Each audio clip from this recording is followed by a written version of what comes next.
Assalamualaikum warahmatullahi wabarakatuh. Halo semuanya, perkenalkan nama saya Ahmad Askal Farid.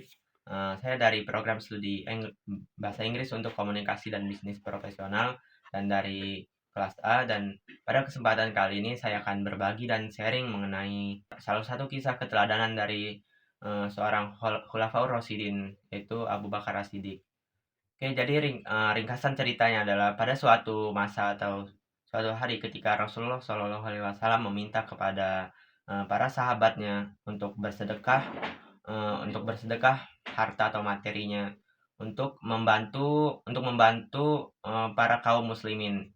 Dan di situ Umar bin Khattab radhiyallahu anhu merasa bahwa pada saat inilah dia bisa mengungguli Abu Bakar dalam segi kebaikan. Dan tidak lama setelah itu Umar pun langsung membawa setengah dari harta kekayaannya yang ada. Dan tidak lama setelah itu Abu Bakar pun datang dan ia langsung membawa seluruh harta kekayaannya tanpa tersisa sedikit pun di rumah. Lalu Rasulullah pun bertanya kepada Abu Bakar As-Siddiq, Abu Bakar, jika engkau membawa seluruh harta kekayaanmu di sini, lalu apa yang akan engkau tinggalkan kepada keluargamu, anak dan istrimu? Lalu Abu Bakar pun menjawab kepada Rasulullah, ya Rasulullah, sesungguhnya aku meninggalkan kepada mereka Allah dan Rasulnya. Oke, jadi nilai moral atau moral value yang bisa kita dapat dari sepenggal kisah ini, yang pertama adalah pengorbanan total. Abu Bakar As-Siddiq sudah menunjukkan bahwa cintanya terhadap Allah dan Rasulnya melebihi apapun yang ada di dunia ini, dari segi materi, harta, keluarga, dan lain sebagainya. Dan untuk poin yang kedua adalah keikhlasan kepada Allah.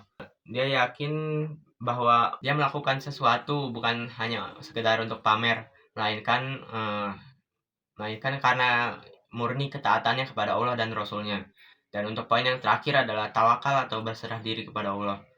Abu Bakar As-Siddiq meyakini penuh bahwa Allah akan menjamin rezeki keluarganya, meskipun seluruh harta di dunia ini sudah selesai atau sudah habis dia infakkan atau sedekahkan.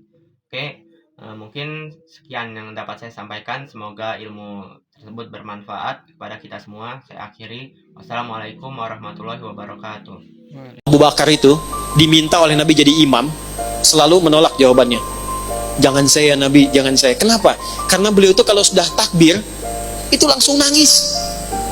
Nyambungnya itu lama.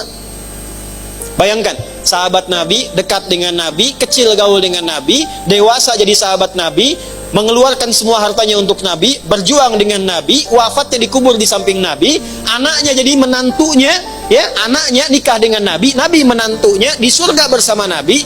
Itu masih punya pribadi saat takbir, baru baca takbir langsung gemetar tangannya, nangis karena merasa masih ada dosa dalam dirinya. Ya Allah, saya masih banyak dosa.